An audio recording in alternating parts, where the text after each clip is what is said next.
Swami Vivekananda championed this idea of self-belief. But not just thinking positively, he saw it as this dynamic force, something that could actually shape your reality, even how you think about helping others. So today, we're doing a deep dive into his core message, especially how it connects to youth, to you. And our guide for this is an article. It's called Swami Vivekananda's Vision and Message to Youth, written by Shrish Pathak and published by the Advocates League. Right, so our mission here is to pull out the key insights from this source. We want to look at Vivekananda's unique angle on self-power, what education is really for, and yet that surprising idea about helping others. We're looking for those bits of wisdom that really matter for your understanding. Okay, so Swami Vivekananda, born January 12th, 1863, passed away July 4th, 1902. The source calls him an extraordinary intellectual thinker, and it really highlights his global influence, spiritually and educationally, saying he personified the eternal energy of the youth and their restless quest for truth. He really seemed to embody that. Absolutely. And what stands out is how he's seen as this, icon for fearless courage. He's known for these really positive messages aimed at young people, his broad view on social issues, and of course, all those talks and writings on Vedanta philosophy, that whole tradition focused on understanding reality and the self. His impact really spread out from that core wisdom. And he put it so clearly, like one of his most powerful quotes right from the article sets the stage. Whatever you think, that you will be. If you think yourself weak, weak you will be. If you think yourself strong, strong you will be. Wow. That's a direct challenge, isn't it? To really own what's going on inside your head. It really is. It's foundational. Okay, so building on that focus on inner strength, on self-belief, how did he see this playing out in, learning? What did Vivekananda think education was actually for? Yeah. Especially for the young people he spoke to. Yeah, he was very clear on this. He said education needed to be constructive. It wasn't just about, piling up facts worthlessly, as the source puts it. For him, the real goal was developing a good character, inventing new technologies, and progressing towards a better life. The practical application, character building, not just knowledge for its own sake. Exactly. He saw education as something that empowers you to act and make things better. Now, the article brings in some really striking context about demographics. It makes his message feel even more relevant today. It points out India is one of the youngest countries in the world, something like 65% of the population under 35.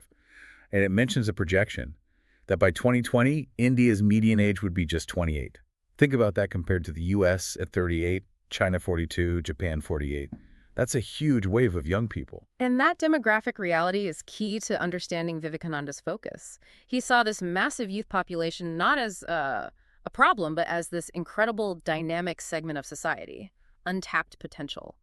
His belief was that if they got proper education and encouragement, they'd become more valuable to the nation and the world at large. So he was connecting youth potential directly to national and global progress. Right. It ties straight into his ideas about India's eternal contribution to world progress. He was thinking strategically about that youth energy. And he grounded this in history, too, didn't he? He wasn't just looking forward.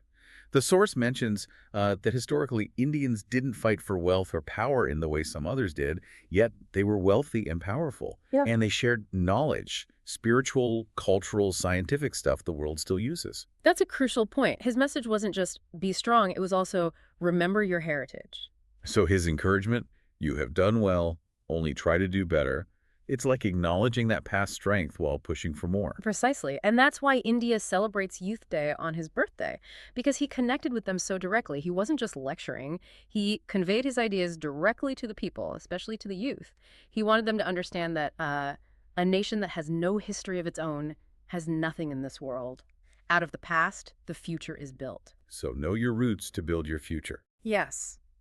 Recognize that heritage as a living foundation, something to build upon. But it wasn't about getting stuck in the past, right? He urged people to look back and drink deep of eternal foundations that are behind, but then march forward to make India brighter, greater, and much higher than she ever was. Exactly. He emphasized that the more, therefore, Indians study the past, the more glorious will be the future. It's about using history as fuel. Okay, now let's get into maybe the most thought-provoking part, this idea about serving others. The source raises that classic question, should you focus on yourself or focus on helping the world? Vivekananda had a pretty unique take. He really did. It challenges how we usually think about, duty and altruism. Sure, he agreed it involves helping people, doing good. But then he drops this bombshell. The world does not require our help. Wow. Okay, unpack that. Well, his point was deeper. He suggested that whenever we help others indirectly, we're helping ourselves. Hmm. So the motivation kind of flips, doesn't it? It completely reframes it. Yeah. He actually said, and I'm quoting here, "Let us give up all this foolish talk of doing good to the world. It is not waiting for your or my help. Mm-hmm. Yet we must work and consistently to do good because it is a blessing to ourselves. That is the only way we can become perfect." Right. So the primary beneficiary of your good deed, in his view, is you. It's about your own path to perfection. Look radical. It is. And he used this really striking analogy about the beggar to drive it home. He said, no beggar ever owed a single cent to us. We owe everything to him because he has allowed us to exercise our power of pity and charity on him. And then he calls it entirely wrong to think that we have done or have helped such and such people.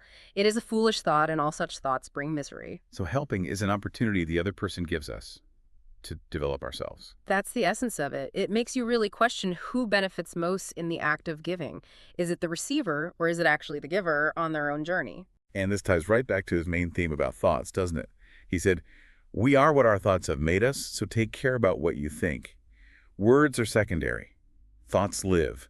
They travel far." Exactly. So even when you're doing something seemingly external, like helping someone, the internal aspect, your thought, your intention, its effect on you, that's paramount. It's clear Vivekananda had immense, just tremendous faith in young people.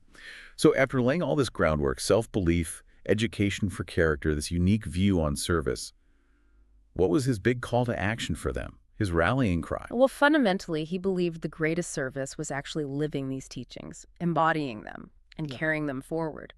But it started with becoming the change, manifesting that inner power he talked about. He was very direct about it, too. The source includes this quote from a lecture in Madras. He's speaking straight to the youth. "Each one of you has a glorious future if you dare believe me. Have a tremendous faith in yourselves like the faith I had when I was a child and which I am working out now." He goes on, "Have that faith, the eternal power is lodged in every soul, and you will revive the whole of India."